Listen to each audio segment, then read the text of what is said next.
ദൈവമേ, പൂർണ്ണ സന്തോഷം, പൂർണ്ണ ഭാഗ്യമേ.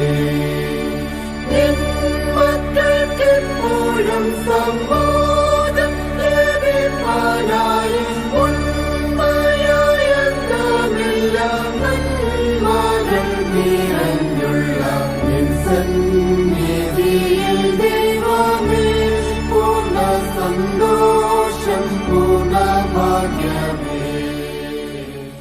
വേഗം വരുന്ന നമ്മുടെ കർത്താവായ യേശുക്രിസ്തുവിൻ്റെ ധന്യനാമത്തിൽ എല്ലാവർക്കും സ്നേഹവന്ദനം.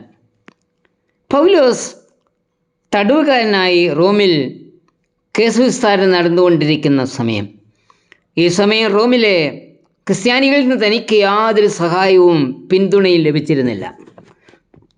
1-2 പേരൊഴിച്ചുള്ള തൻ്റെ സ്നേഹിതന്മാരും സഹപ്രവർത്തകരും ഒന്നുകിൽ പൗലോസിനെ ഉപേക്ഷിക്കുകയോ അല്ലെങ്കിൽ വിദൂരതകളിൽ മിഷണറി പ്രവർത്തനങ്ങളിൽ ഏർപ്പെട്ടിരിക്കുകയോ ചെയ്തിരുന്നു.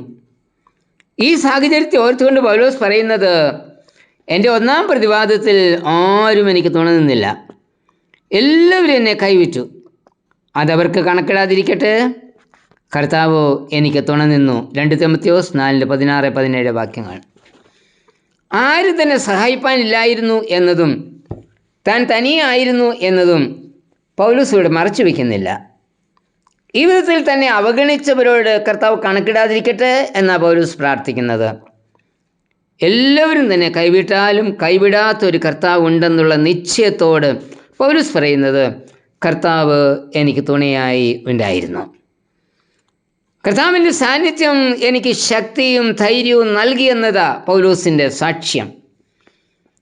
പ്രതിസന്ധികളും ദുഃഖവും ദുരിതവും ചില സാഹചര്യങ്ങളിൽ നമുക്കും ഉണ്ടാവാം. ഈ സാഹചര്യത്തിൽ സ്നേഹിതരെന്ന് നാം കണ്ടവരുടെ സ്നേഹക്കുറവിലും സഹതാപശൂന്യതയിലും നാം പരിഭവിക്കുകയും നിരാശയിൽ വീഴുകയും ചെയ്തേക്കാം. ഈ ഒരു സാഹചര്യത്തിൽ പൗലോസിനുണ്ടായ അനുഭവമാണ് നമ്മുടെ ഏക രക്ഷാമാർഗം. കർത്താവ് എനിക്ക് തുണ നിന്നു എന്ന അനുഭവം. കർത്താവ് എപ്പോഴും സമീപസ്ഥനായി കൂടെയുണ്ടെന്നുള്ള നിശ്ചയം പൗലോസിനെ ധൈര്യപ്പെടുത്തി. കർത്താവ് കൂടെ നിന്നുകൊണ്ട് എല്ലാ അനുഭവങ്ങളിലും പങ്കുകൊള്ളുന്ന ചിത്രമാണ് ഇവിടെ കാണുന്നത്. യേശുക്രിസ്തുവിൽ കൂടി വെളിപ്പെടുത്തിയ ദൈവസ്നേഹം നമുക്ക് നൽകുന്ന ആശ്വാസം എത്ര വലിയതാണ്. ദൈവം ഒരിക്കലും ദൂരെ മാറി നിൽക്കുന്നവനല്ല, അവൻ സമീപസ്ഥനായി നമ്മോട് കൂടെ ഉള്ള ദൈവമാണ്. പൗലോസിന് റോമിലേക്കുള്ള കപ്പൽ യാത്രയിൽ ഉണ്ടായ ഒരു സംഭവത്തെക്കുറിച്ച് അപ്പോസ്തലപ്രവൃത്തി 27-ാം അധ്യായത്തിൽ നാം വായിക്കുന്നു. അന്ന് കാറ്റിനെ ആശ്രയിച്ചോടുന്ന യാത്രാ കപ്പലുകൾ മാത്രമേ ഉണ്ടായിരുന്നുള്ളൂ. കപ്പൽ കൊടുങ്കാറ്റിൽ അകപ്പെട്ടു. യാത്ര തുടരുന്ന അപകടപൂർണമാണെന്ന് പൗലോസ് പറഞ്ഞുവെങ്കിലും ശതാധിപൻ കപ്പിത്താൻ്റെ വാക്കിന് മുൻഗണന നൽകി. പെട്ടെന്ന് ഈശാനമൂലൻ എന്ന കൊടുങ്കാറ്റ് ആഞ്ഞടിച്ചു. രക്ഷപ്പെടുവാൻ അവരുടെ എല്ലാ ചരക്കുകളും, കപ്പലിലെ എല്ലാ ചരക്കുകളും കടലിൽ എറിഞ്ഞു. ദിവസങ്ങൾ സൂര്യനെ കാണാതെ കഴിച്ച അവരുടെ ആശയെല്ലാം അസ്തമിച്ചു.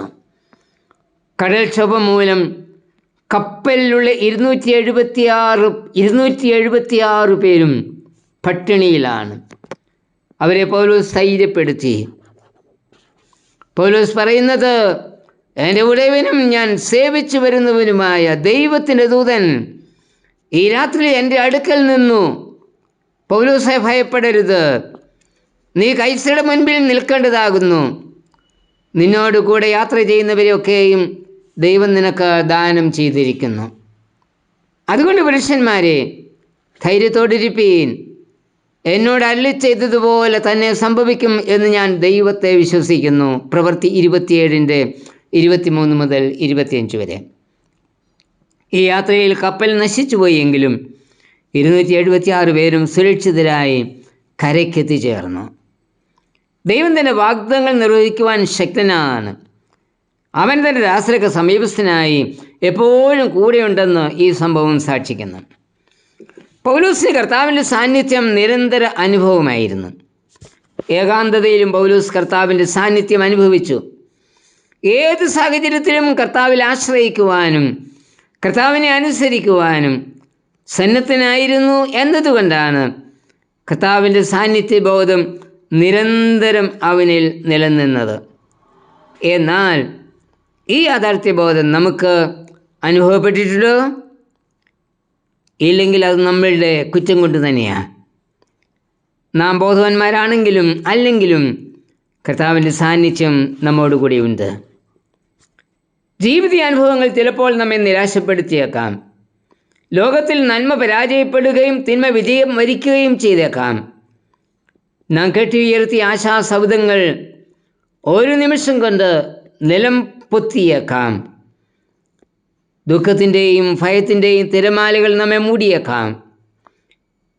ഇവയൊന്നും സംഭവിക്കാതെ ദൈവം നമ്മെ കാത്തു സൂക്ഷിച്ചിരുന്നുവെങ്കിൽ എത്ര നന്നായിരുന്നു എന്ന് ഒരുപക്ഷെ ചിന്തിച്ചേക്കാം. നമ്മുടെ ചില അനുഭവങ്ങളിൽ ദൈവം ഒന്നും കാണുകയും അറിയുകയും ഇടപെടുകയും ചെയ്യുന്നില്ല എന്ന് നമുക്ക് തോന്നാമോ? സാറായിയുടെ കാഠിന്യം സഹിക്കവയ്യാതെ മരുഭൂമിയിലേക്ക് ഓടിപ്പോയ ഹാഗാറിൻ്റെ അടുക്കൽ ദൈവദൂതൻ ചെന്നതായി ഉൽപ്പത്തി 16:7 വായിക്കുന്നു. തൻ്റെ സങ്കടത്തിൽ തൻ്റെ അടുക്കൽ വന്ന ദൈവത്തെ കണ്ടുവിട്ട് ഹാഗാർ പറയുന്നത്, എന്നെ കാണുന്നവനെ ഞാൻ ഇവിടെയും കണ്ടുവോ? ഉൽപ്പത്തി 16:13. ജീവിതത്തിൻ്റെ തിരമാലകൾ നമ്മെ മൂടുമ്പോൾ ദൈവം കൂടെയുണ്ടെന്ന് വിശ്വസിക്കുവാൻ നമുക്ക് കഴിയണം. ദൈവം നമ്മെ സംരക്ഷിക്കുവാനായി സന്നദ്ധനായി കാത്തു നിൽക്കുന്ന ദൈവമാണ്. കർത്താവെ, ജീവിതത്തിൻ്റെ വിഷമസന്ധികളിൽ നിന്നെ മുറുകെ പിടിക്കുവാനുള്ള കൃപ എനിക്ക് തരണമേ. ആമേൻ. സംശയങ്ങൾ കൊണ്ടും മഹാവ്യാധി ചിന്താകുലം കൊണ്ടും സംശയങ്ങൾ കൊണ്ടും മഹാവ്യാധി ചിന്താകുലം കൊണ്ടും